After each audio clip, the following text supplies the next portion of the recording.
Ora, muito bom dia a todos. Vamos então começando. Vamos iniciar este segundo dia com a apresentação dos primeiros resultados dos grupos de trabalho Oftalgest que foram criados no âmbito da primeira edição. E relativamente a este assunto, queria salientar duas coisas. Primeiro, agradecer publicamente a todos os elementos, não só deste grupo, mas de todos os grupos, que aceitaram o desafio, que disponibilizaram do seu tempo, do tempo com as suas famílias e da sua atividade profissional para, ao fim de mais um dia, reunirmos, discutirmos, fazermos documentos e, por isso, o meu agradecimento público a todos eles. E o segundo ponto que gostaria de salientar é que, afinal, com o devido enquadramento, com a devida abordagem, não é assim tão difícil chegarmos a consensos. E foi muito interessante perceber isso. Compete-me a mim agora apresentar então os resultados deste primeiro grupo, que se debruça sobre a Plataforma de Cuidados Primários de Saúde Visual, um projeto que foi apresentado em 2018 por uma comissão criada para esse efeito. O medo da cegueira é identificado em muitos estudos como sendo o mais prevalente entre a população. Maior do que a amputação, maior do que o cancro e maior do que a própria morte. Mas posso dizer-vos que há algo pior do que cegar, que é cegar por falta de cuidados de saúde. Qualquer um de nós pode cegar. Cegar por falta de cuidados de saúde tem outro significado.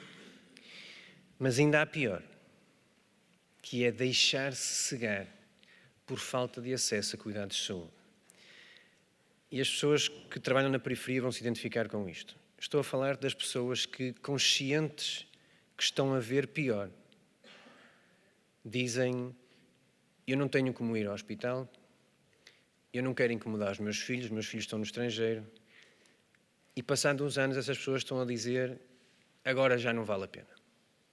Então estamos a falar de um processo consciente, prolongado no tempo, em que as pessoas têm noção que estão a perder visão e que mesmo assim não têm acesso a cuidados de saúde. Um projeto capaz de prevenir este processo seria um projeto capaz de mudar o mundo. Teria que ser um projeto centrado no cidadão, universal, equitativo, que garantisse a qualidade dos cuidados de saúde, que promovesse a proximidade, que reconhecesse os cuidados de saúde primários como pilar fundamental do sistema de saúde, que promovesse a integração de cuidados, que apostasse mais na prevenção do que no tratamento das doenças, não só do doente, mas da unidade familiar, um projeto inovador, eficiente, que recorresse às novas tecnologias e que, obviamente, fosse sustentável. E devemos entender que todos estes fatores estão conectados de forma dinâmica. Não existe equidade sem proximidade, não existe eficiência sem qualidade, não existe sustentabilidade sem prevenção. Em 2018 é publicado este documento, elaborado por uma comissão presidida pelo atual Presidente do Colégio de Oftalmologia, Dr. Augusto Magalhães, e que define uma estratégia para a saúde da visão. Esta estratégia prevê a criação de uma plataforma para os cuidados primários para a saúde da visão e que assenta em 3 pilares.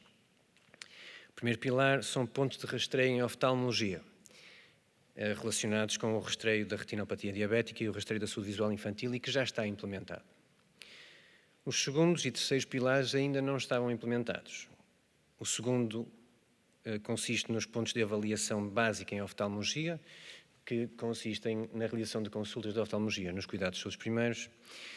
E o terceiro pilar são os pontos de intervenção única, que consistem no despiste de algumas patologias que, não tendo critérios de base populacional para serem rastreadas, pela sua prevalência e pela sua gravidade, justificam uma intervenção preventiva, e estamos a falar de glaucoma e da degenerescência macular relacionada com a idade.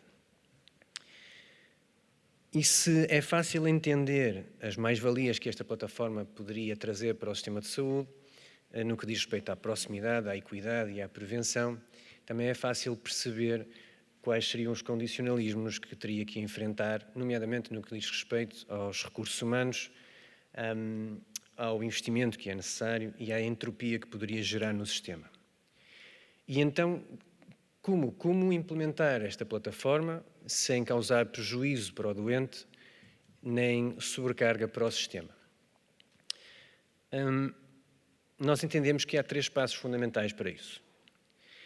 É fundamental conhecer a nossa realidade geodemográfica, porque o modelo pode ser útil, pode ser uma mais-valia em determinado contexto e não ser noutro.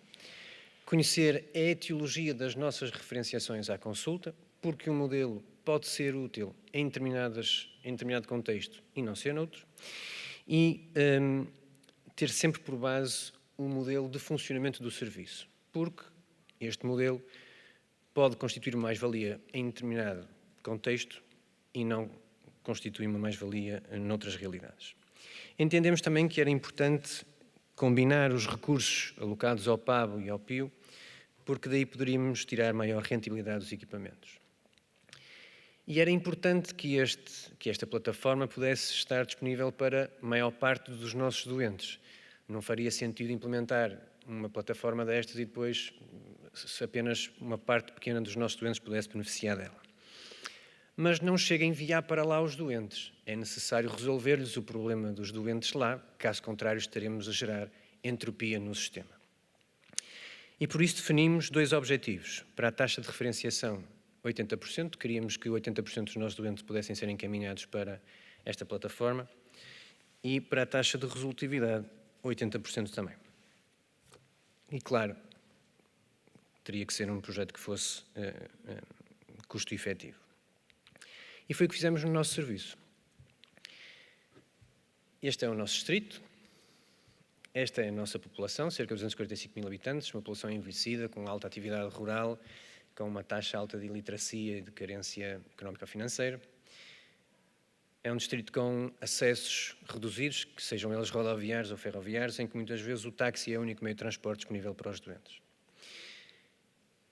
O nosso serviço de oftalmologia é o único em todo o distrito e localiza-se numa das extremidades, e isto faz com que um doente que venha da outra extremidade gaste 4 horas, 300 km de viagem e mais de 100 euros.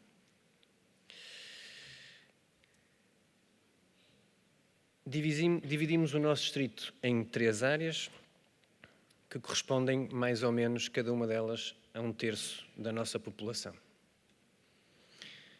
E decidimos implementar um PABO no concelho de Valença, que pudesse servir não só esse concelho, mas também todos os concelhos vizinhos da região norte. Avaliaremos, enfim, os resultados deste PABO para avaliar a possibilidade e o interesse de colocar um PABO em Ponte Lima que pudesse servir estas zonas mais interiores. Tivemos que rever a frequência das etiologias, as nossas principais causas de referenciação à nossa consulta. E as nossas são estas. Provavelmente esta realidade não será a mesma em todos os serviços, em todas as regiões do país, mas estas são as nossas. E se tivéssemos em consideração o modelo apresentado para o PABO, na estratégia que apresentei, percebemos que apenas poderíamos referenciar 58% dos nossos doentes. Ou seja, apenas 58% dos nossos doentes poderiam ir ao centro de saúde sem que isso gerasse, previsivelmente, entropia. Muito abaixo, portanto, daquilo que definimos como objetivo. Se conciliássemos os recursos alocados ao PABO e ao PIO, esta percentagem passaria para 69% e ainda assim inferior. E percebemos que para atingir aquilo que nós tínhamos definido, teríamos que ser capazes de resolver no local, no centro de saúde, a nossa segunda causa mais frequente de referenciação à nossa consulta e, com isto, atingir mais de 90% de referenciação dos nossos doentes. E é assim que nasce o conceito de PABO+. O PABO+, é um PABO ao qual foi acrescentado um equipamento que, devido ao enquadramento geográfico, à população e às nossas causas de referenciação, e leva o PABO para um patamar superior no que diz respeito à referenciação e à resolutividade dos nossos doentes. Que impacto é que isto tem para os nossos doentes? Até há bem pouco tempo, um doente, para ser operado à catarata, tinha que se deslocar 4 vezes ao hospital. Primeira consulta, estudo pré-operatório, cirurgia, consulta pós-operatório. Pelo menos 4 vezes. Atualmente, o doente só tem que ir uma vez ao hospital para ser operado. E isto corresponde a uma redução de 75% das deslocações ao hospital para o nosso maior grupo de doentes.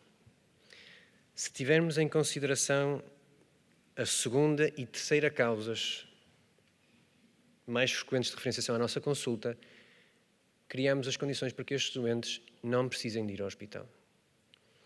Este é o impacto que este projeto pode ter nos nossos doentes e no nosso sistema de saúde. Tivemos que reformular o processo de referenciação em 3 partes, de uma forma muito simples. O pedido de referenciação é feito pelo médico de família, como em qualquer lugar.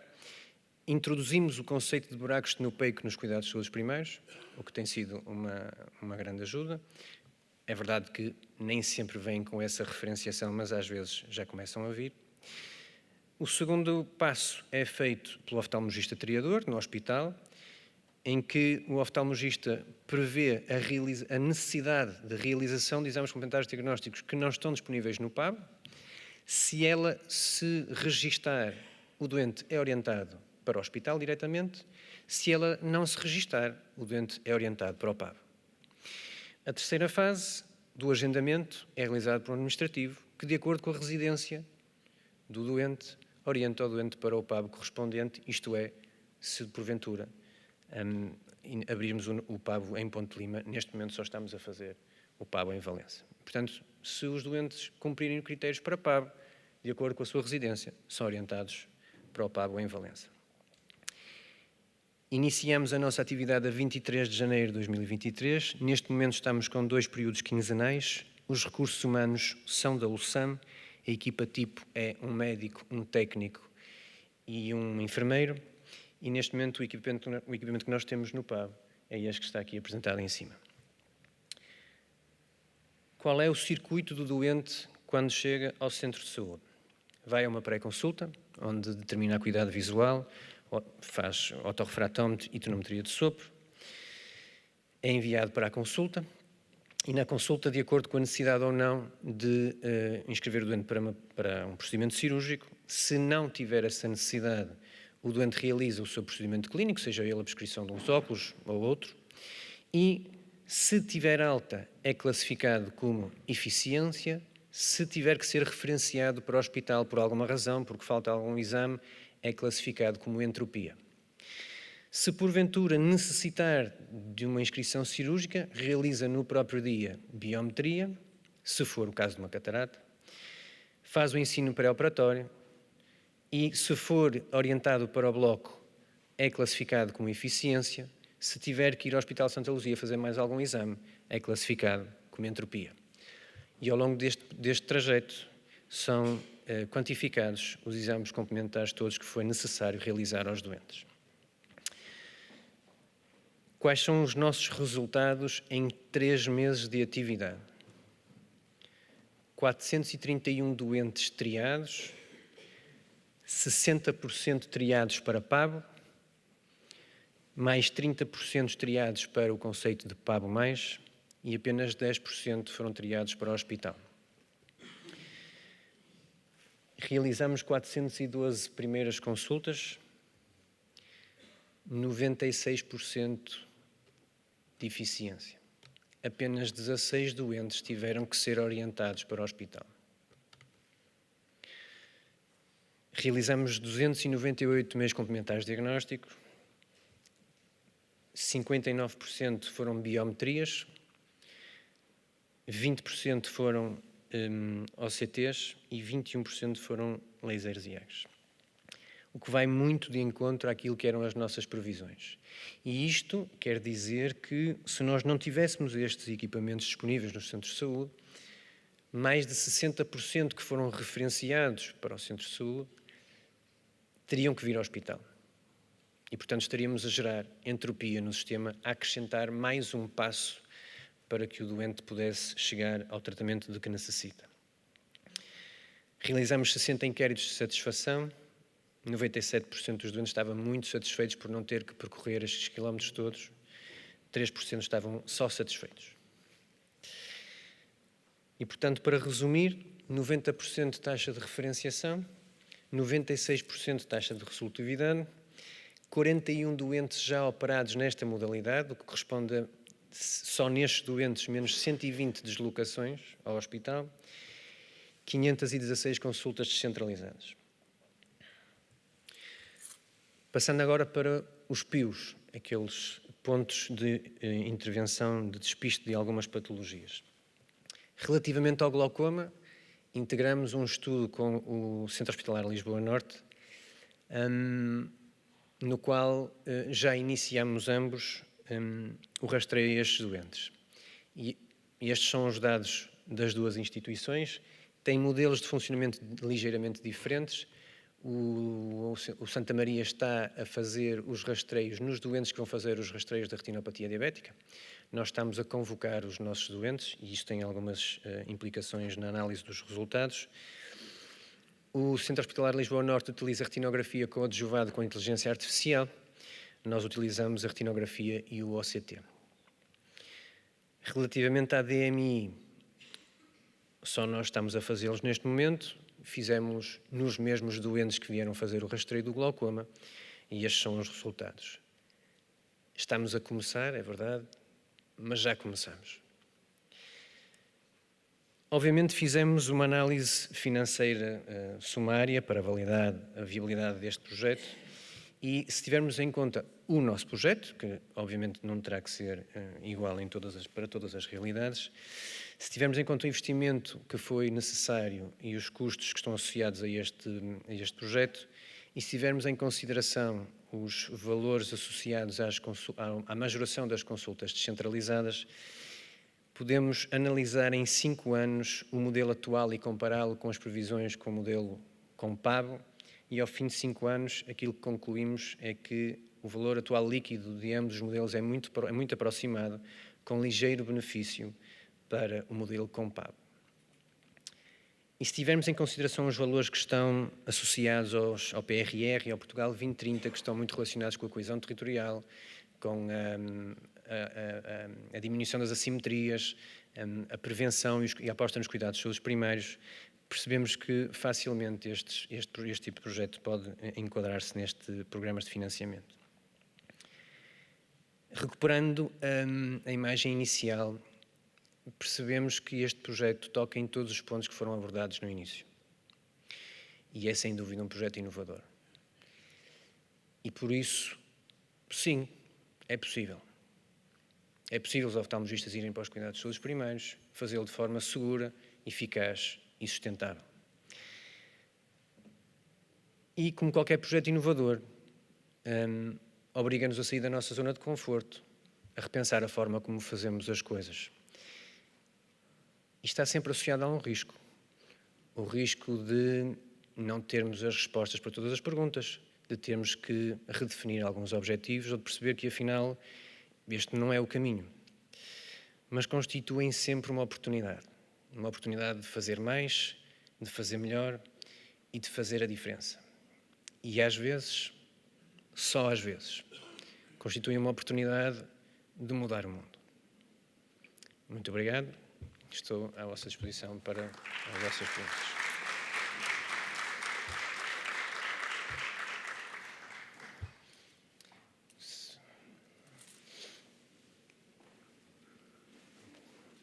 Entendi, doutor professor. Doutora Natasha. Peraí. O microfone já vai.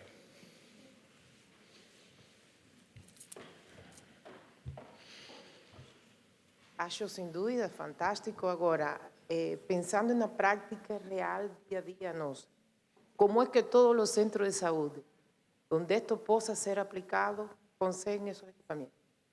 Consigo? Estes equipamentos? O equipamento, pronto. Porque os hospitais mesmo, sim. têm dificuldade de consegui-los. Pronto.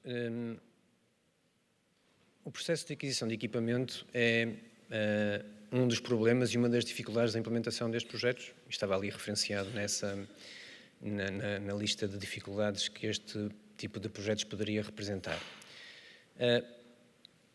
Acho que é um bocadinho como todo. Se formos capazes de apresentar o potencial do projeto, de sensibilizar as pessoas que estão envolvidas no processo, de mostrar as mais-valias que possam representar para a instituição e para a população que servimos, é possível.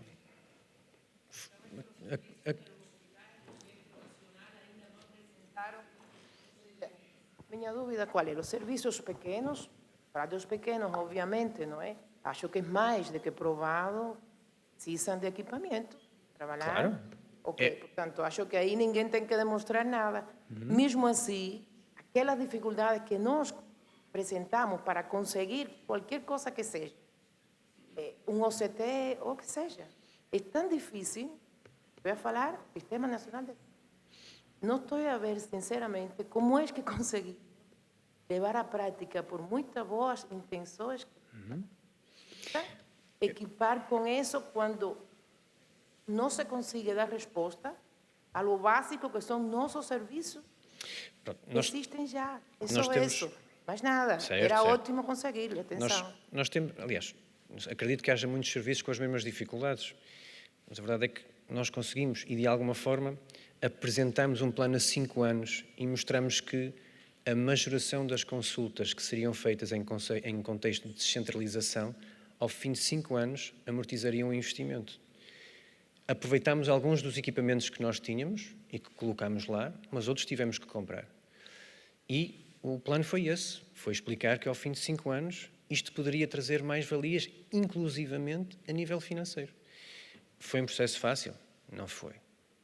Mas conseguimos e estamos a trabalhar. Mas, obviamente, temos todos dificuldades no que diz respeito à aquisição de material, sim.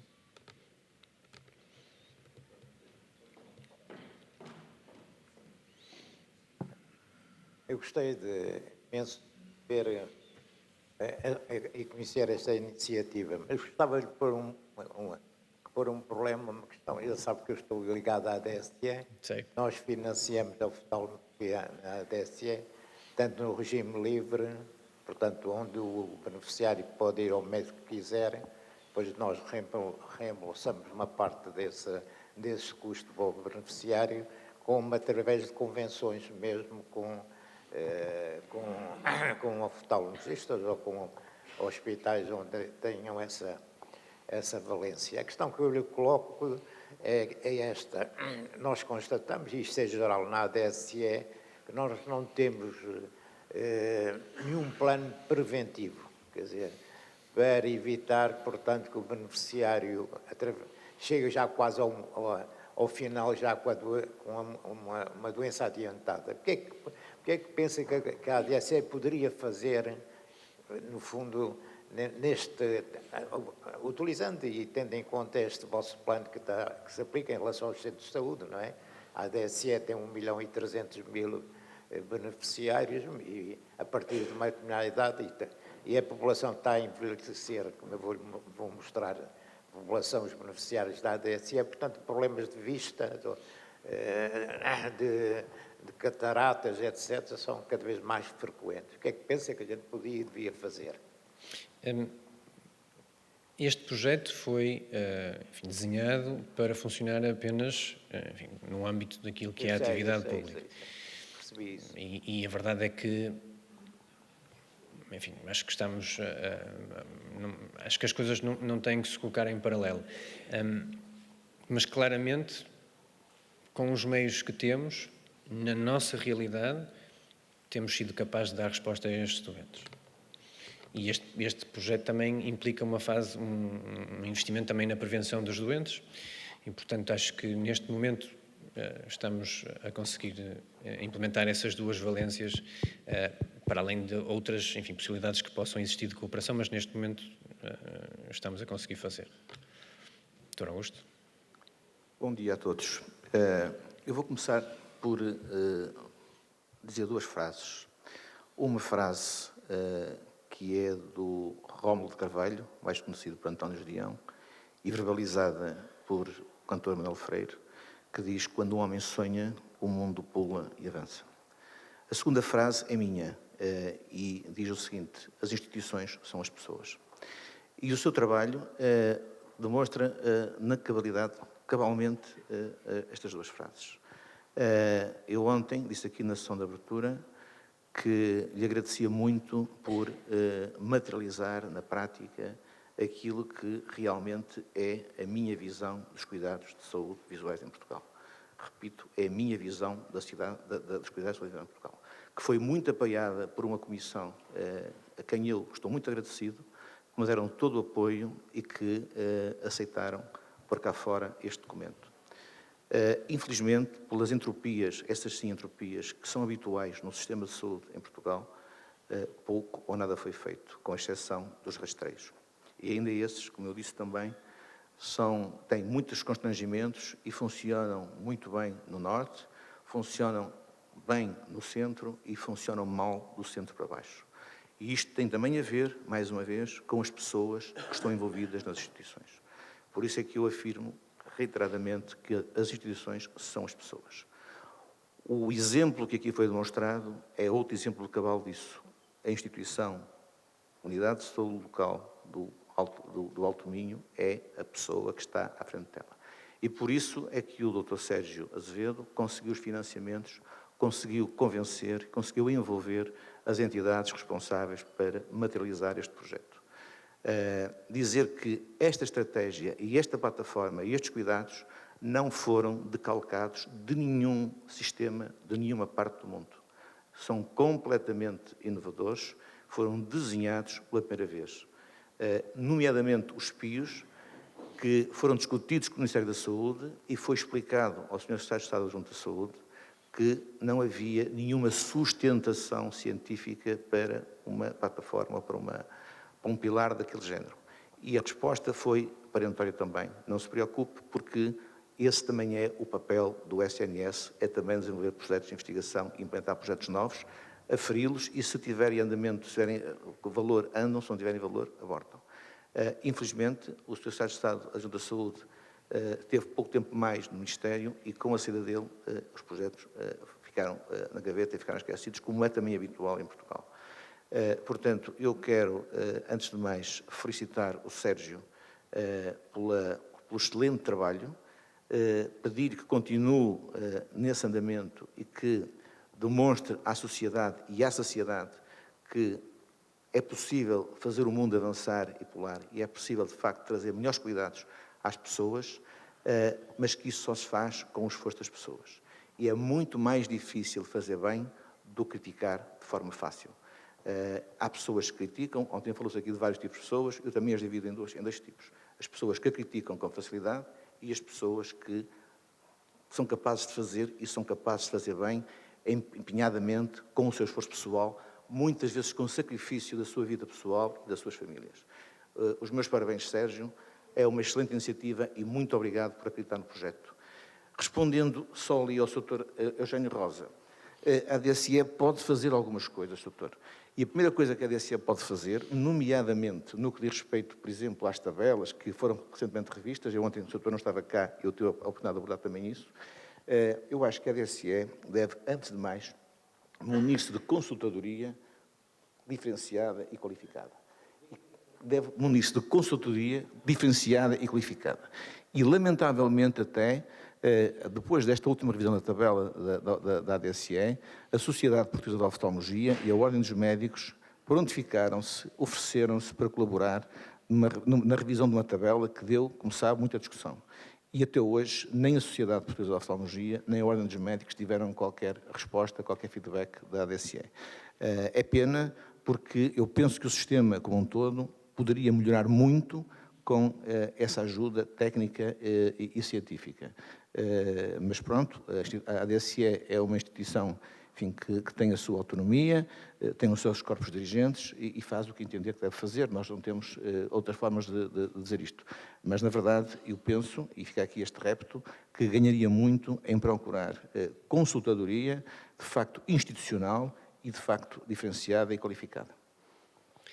Muito obrigado. Permitam só que faça podemos passar ali? Só que faça uma correção. Não me perdoaria se não o fizesse. Eu agradeço as suas palavras, percebo o que quis dizer, mas o Serviço de Oftalmologia da LSAM não é só o Dr. Sérgio Azevedo. Este trabalho é fruto de uma equipa incrível que aceitou deslocar-se, que aceitou ir, que aceitou fazer, que aceitou lutar com muitas resistências e sem eles nada disso seria possível. Eu percebi o que quis dizer e agradeço, mas também não podia deixar de o fazer publicamente. Dr. André Biscaia. Muito bom dia a todos. Eu sou médico de família, sou André Biscaia, sou presidente da USFAN, da Associação Nacional de USFs, e também fizemos uma espécie de utopia. Isto é uma utopia, ou seja, é algo que queriam que acontecesse e que estão agora a conseguir que comece a acontecer. Foi aquilo que nós também fizemos. Em 1990 escrevemos o Livro Azul, que é uma utopia profissional, era muito parecida com uma proposta como esta, ou seja, não era só um livro de princípios, era um livro que dizia como é que a reforma, como é que nós queríamos trabalhar no futuro, de um modo detalhado, como apresentou aqui, mas foi escrito em 1990. E depois tivemos 15 anos a tentar a encontrar a janela de oportunidade em 2005 para conseguir implementar e nessa altura estávamos preparados. Houve processos de investigação, como aqui houve, projetos experimentais, tentámos criar uma narrativa à volta de todo este processo, tentámos ver também a viabilidade económica destes projetos, tivemos 20 projetos remuneratórios, depois tivemos os projetos alfa, também para ver se realmente como é que as coisas podiam funcionar no terreno, e depois com todo esse conhecimento fizemos uma proposta, na altura, ao Partido Socialista, que depois ganhou as eleições, transformou aquilo no programa de governo e implementou. E agora, em 2023, portanto, desde 2005 até 2023, ainda estamos a 70%, já conseguimos 70% da população coberta por USFs. E, portanto, isto é só para dizer, muito daquilo que eu já ouvi agora aqui, foi aquilo que nós ouvimos, isto não é possível. Não é? Era realmente as coisas, isto é impossível implementar, porque as USFs são, no fundo, são unidades autogeridas dentro da função pública, ou seja, é uma inovação disruptora dentro do sistema e da maneira como se trabalhava no serviço público. E, portanto, aquilo que nós ouvimos mais era isto não é possível implementar. Não é? O que é certo é que se fez o trabalho, encontrou-se a janela de oportunidade, quando houve a janela de oportunidade, estávamos preparados para o fazer e implementámos, e agora estamos a viver esta utopia, não é? A viver uma utopia profissional, ou seja, era como nós queríamos que se pudesse trabalhar, e portanto isto era só para dizer que é possível, não é? E portanto, eu acho que e os passos que eu vi aqui serem dados é muito aquilo que realmente nós vivemos, ou seja, é preciso realmente ter uma coisa escrita e uma coisa escrita que não seja, que vá ao detalhe, ou seja, como está aqui a ser apresentado, para poder ser implementado rapidamente quando houver a janela de oportunidade. E, portanto, eu penso que este projeto é entusiasmante e, portanto, eu acho que é perfeitamente viável e só queria dizer que a USFAN está disponível para tentar generalizar este modelo, porque esta é realmente uma área que, em muitas partes do país, está órfã. É? E, portanto, eu penso que é um projeto que eu vejo como viável. Em relação à ADSE, como também beneficiário, eu penso que a ADSE tem que começar a apostar nesta parte da prevenção e da promoção. E eu penso que a viabilidade da ADSE tem que passar por aqui também. Obrigado. Muito obrigado. Ora...